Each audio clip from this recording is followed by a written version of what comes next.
Halo semuanya, selamat datang kembali di channel kami. Di video kali ini, saya akan menunjukkan kepada Anda cara memeriksa kekuatan sinyal Wi-Fi dengan menggunakan menu tersembunyi bernama Connectivity Labs di ponsel Samsung Anda. Dan juga, saya akan sedikit menjelaskan bagaimana atau apa arti grafik tersebut secara garis besar. Jadi, mari kita mulai.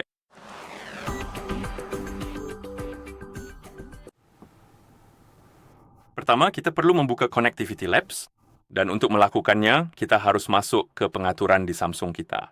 Kemudian ketuk koneksi di sini, pilih Wi-Fi, lalu ketuk ikon opsi lainnya di pojok kanan atas dan pilih Wi-Fi cerdas. Sekarang kita bisa masuk ke Connectivity Labs jika Anda tidak menemukan menu ini karena secara default menu ini memang dinonaktifkan. Ketuk Wi-Fi cerdas dengan angka di bawahnya secara berulang hingga Connectivity Labs muncul, lalu kita bisa mengetuk Connectivity Labs. Dan di sini kita mendapatkan informasi yang jauh lebih detail tentang beberapa hal. Dan sekarang kita bisa masuk ke opsi pengembang Wi-Fi, lalu pergi ke informasi koneksi. Dan di sini kita mendapatkan informasi tentang jaringan kita. Dan kita juga memiliki grafik kekuatan sinyal, seperti yang bisa Anda lihat. Dan pada dasarnya, inilah arti dari grafik ini. Seperti yang Anda lihat, kekuatan sinyal saya sekitar minus 50 dBm. Dan ini adalah satuan yang digunakan Wi-Fi untuk menunjukkan seberapa kuat sinyalnya. Dan cara kerjanya cukup unik. Karena semakin kecil angka minusnya, misalnya minus 10, maka sinyalnya lebih kuat, dan semakin besar angkanya, seperti minus 90, maka sinyalnya semakin lemah. Jadi, idealnya Anda ingin berada di sekitar minus 10, meskipun itu jarang terjadi. Sejujurnya, minus 30 itu sudah seperti sinyal jaringan yang sangat kuat. Minus 50 hingga minus 60 adalah sinyal yang kuat dan andal, sangat bagus untuk streaming, bermain game, dan aktivitas sejenisnya.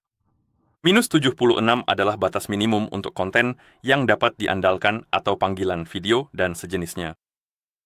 Minus 70 hingga minus 80 itu lemah dan kecepatannya lambat, latensi tinggi, dan minus 90 itu buruk.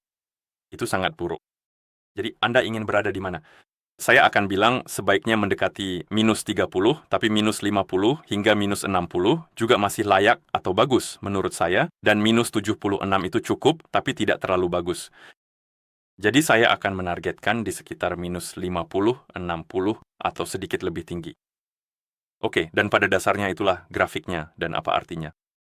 Anda juga memiliki pita jaringan, seperti yang bisa Anda lihat, kita punya 2,4 GHz, 5 GHz, dan 6 GHz. Saat ini saya menggunakan 2,4 karena grafiknya berwarna hijau, jika berwarna biru berarti menggunakan 5 GHz dan 6 GHz. Apakah warnanya, menurutku, merah muda atau ungu? Oke? Pada dasarnya, begitulah cara Anda memeriksa kekuatan sinyal dan cara Anda menafsirkan grafik. Jadi, jika Anda merasa video ini bermanfaat, pertimbangkan untuk berlangganan saluran kami dan berikan suka pada video ini. Terima kasih telah menonton dan sampai jumpa di video berikutnya.